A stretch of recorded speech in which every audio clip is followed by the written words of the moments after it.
அவ ஒரு செவி கேட்கல அவரு. உண்மையிலேயே அவளு செவி கேட்கலையா இல்ல செவி கேட்காத மாதிரி நடிச்சலான்னு தெரியலையே. என்னமாச்சி? ஏலே அவ ஒரு வேலை என்ன செஞ்சு தராளா? இன்னொரு ஃபங்க்ஷன் உண்டு, அதுக்கு போகாம நான் வீட்டு வேலை இருந்து செஞ்சிட்டு இருக்கேன். அவ என்ன வேலைக்காரியா இல்ல நான் அவளுக்கு வேலைக்காரியா? டெய்லி ஊர் சுத்திட்டு தான் வரா. அவளுக்கு என்ன குறை இருக்க போகுது? சரி, ஒரு மனசாட்சி வேண்டாமா அவளுக்கு? சரி, டெய்லியும் நம்ம ஊர் சுத்திட்டு தான் இருக்கோம். நம்ம அத்தைக்கு ஃபங்க்ஷன் உண்டு, அவைய ஒரு நாள் அங்க போட்டு நம்ம வீட்டு வேலை செய்யணும்னு ஒரு இறக்கம் இல்லையா?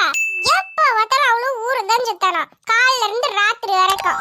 அடுத்து வந்து தின்னுட்டு தூங்கியது, அவ்வளவுதான் அவளுக்கு ஒரு நாள் வேலை. இப்ப உடனே எவ்வளவு கத்தி உனக்கு ஒரு அறிவு இல்ல பாரு. சரிம்மா, அவளை நான் கூட்டிட்டு வரேன் இரு. இத்தனை கிருபா இன்மேல் அளவற்ற கிருபா எனக்கா